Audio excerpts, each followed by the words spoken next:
Hi. He said it during his toast. Right there, with a champagne flute in one hand and the other resting on the shoulder of the woman I'd just married. He's not exactly what I imagined for my daughter, he said, smiling like it was a joke. A few polite chuckles followed, and someone clinked a glass to ease the tension. But I felt it. I felt it settle in the center of my chest like a stone dropped into a well. I looked at her, hoping for some sign that he was just being quirky, that maybe this was some weird family humor I hadn't learned yet. But her eyes didn't meet mine. She stared at her wine. I should have seen it as a red flag. But I loved her. I loved her so much I let myself believe that love could quiet every doubt. That time would thaw the cold judgment I felt radiating off her family that day. We bought the house a month later. A modest two-story on the edge of town with a wraparound porch and a maple tree that turned fire red in the fall. She picked it, said it felt like the kind of place where dreams could grow. I signed the papers with my hand still warm from hers. I was just starting out in construction management. Long hours, early mornings, calloused hands, and not a lot of sleep. But I was proud of every nail I drove, every project that came in on time. I wasn't flashy, didn't wear suits, didn't have a degree from a school her family would have bragged about, but I was building something real with my own hands. And I thought that meant something. She was different, elegant in a way that made people lean in. She came from brunches, silk robes, family friends with summer homes. And me? I came from a blue-collar family that didn't know what wine paired with fish, just that you didn't leave the table until everyone was fed. The first year was mostly good. We laughed a lot, took road trips in my old Ford truck, hosted backyard barbecues with neighbors who didn't care what I earned, just that I showed up with beer and a good attitude. She even seemed happy then, or at least content. But things shifted, slowly, like dusk creeping in unnoticed. It started with small sighs, like when I came home with drywall dust in my hair and she'd wrinkle her nose instead of kissing me. Or when her parents visited and she suddenly needed me to wear something a little nicer, like I was a dog she had to put in a sweater to make presentable. She started comparing little things. A friend's husband who got promoted at his consulting firm. A cousin who bought a Tesla. At first, I shrugged it off. Everyone wants more for themselves, right? But it didn't stop. The way she said their names, with a softness she hadn't used on me in months. The way her voice changed when she answered calls from work friends she never introduced me to. Then came the silence. Not angry silence. Worse, indifferent silence. Dinners eaten in parallel, phones in hand. I'd ask about her day and get one-word answers. I started working later, not because I had to, but because I didn't know what version of her I'd find when I walked through the door. There was a weekend in October. Leaves falling like gold around the porch. I'd planned a little getaway, just the two of us, a cabin by the lake. When I told her, she barely looked up from her phone. "Do you really think that's what I want right now?" she said. I stood there, keys in hand, like a fool. I thought it'd be nice. Just us. She sighed, deep and disappointed. "I've got too much going on. Work's been insane. Can we not do the whole rustic romance thing this year?" She didn't say sorry, just walked upstairs. I remember sitting on that porch alone, beer sweating in my hand, and thinking, this isn't what I signed up for. But I still loved her. That's the part one keep coming back to. I still loved her, even when I felt like wallpaper in my own home. Her dad came by that Christmas. Gave me a bottle of scotch I couldn't afford and a look like he was doing me a favor.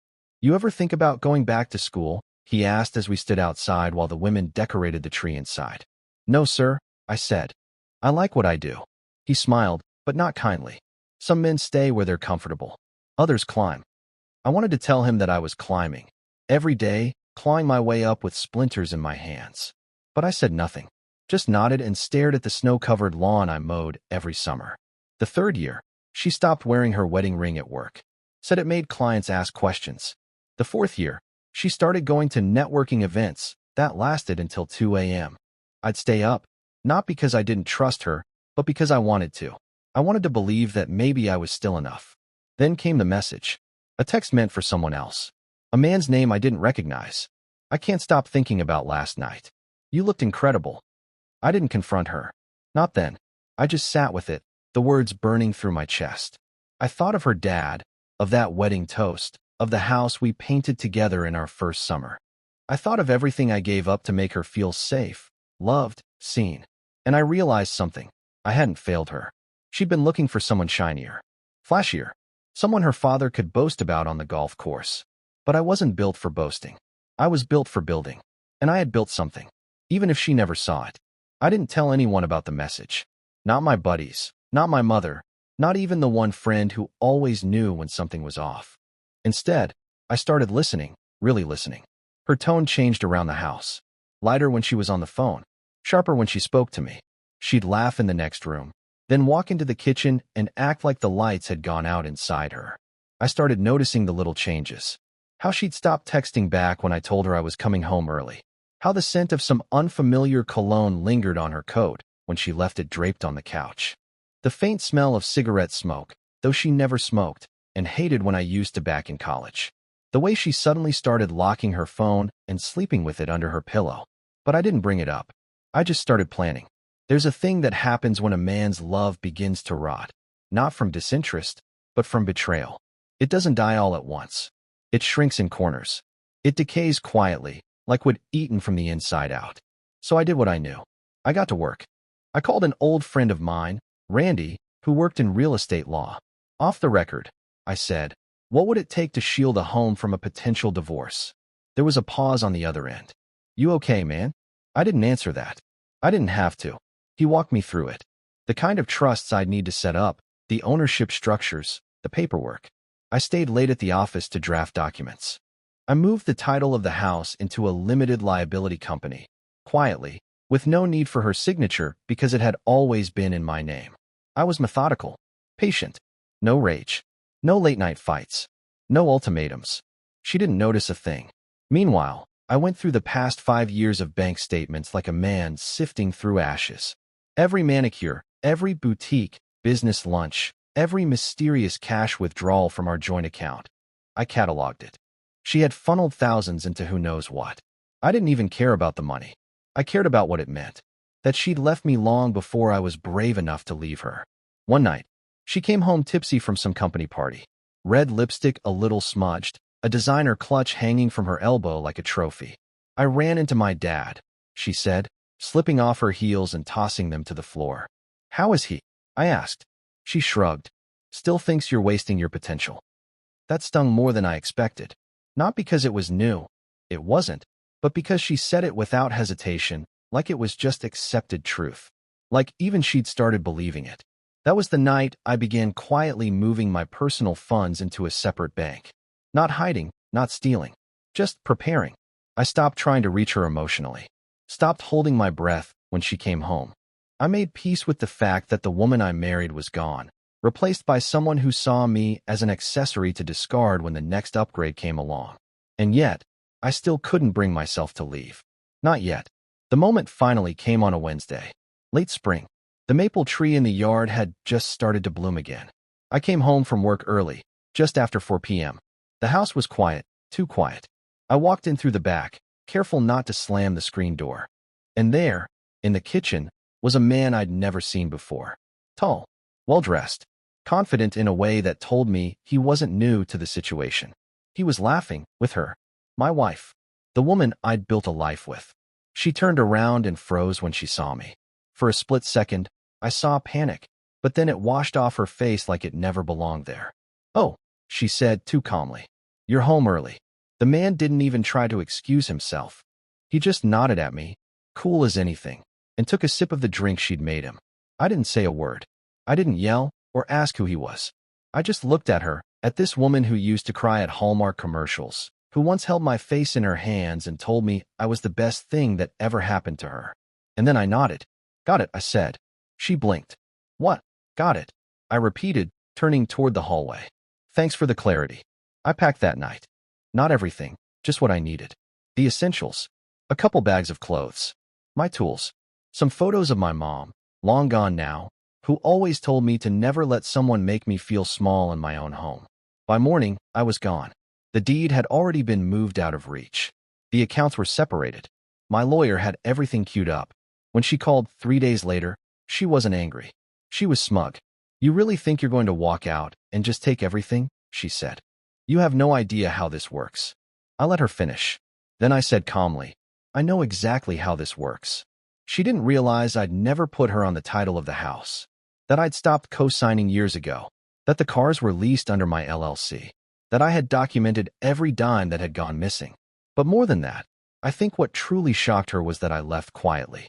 No shouting, no guilt, just silence. She'd spent 5 years thinking she was settling, thinking she'd traded down. But in the end, I was the one who walked out with dignity and the house. And the strangest part? I didn't even want revenge. I just wanted peace. And I finally had it. It took 3 weeks for the reality to catch up to her. At first, I think she thought I'd come crawling back, that I'd missed the life we had, the routines we shared, maybe even that I'd realized I'd overreacted. But she didn't know what had been building beneath the surface. She didn't understand that by the time I walked out that door, I wasn't looking back. I stayed with a friend across town for a while, an old crew buddy who didn't ask questions, just handed me a beer and said, "You're good here." I remember those nights vividly. The silence of a place without tension, without eggshells underfoot.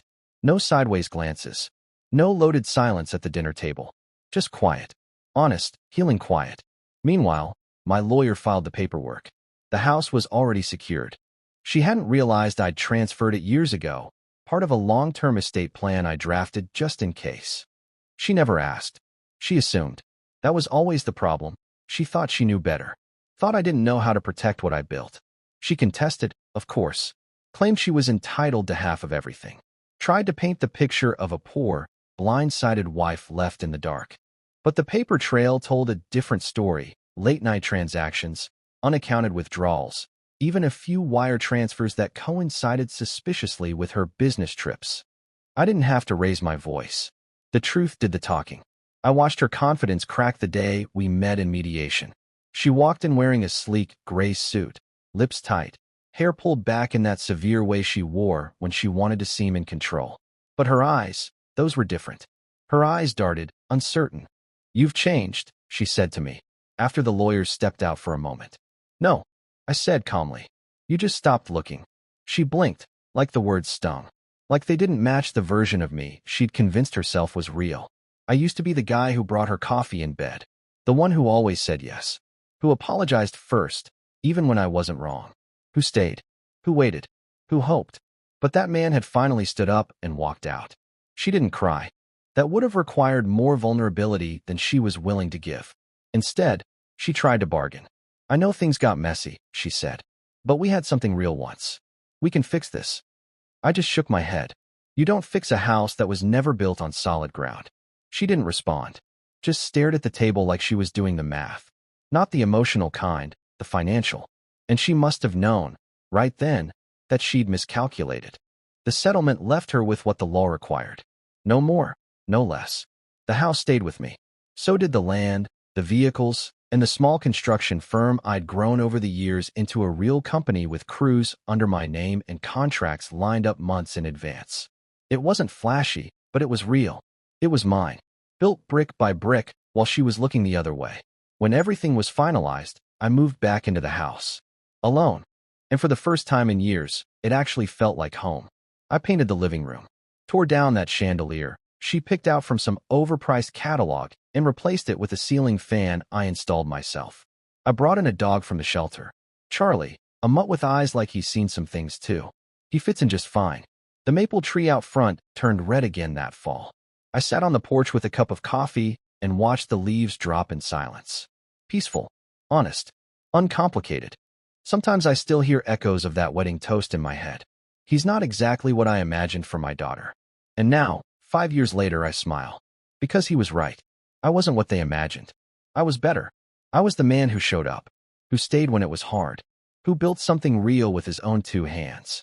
I was the man who got dismissed, doubted, and left behind, but never broken. I walked out not in anger, but in clarity. I walked out with nothing but the truth and a few packed bags. And I came back with everything. Not because I needed to prove anything, but because I finally realized I was never the one who wasn't enough. She just wasn't the one who knew what enough really looked like. Bye-bye.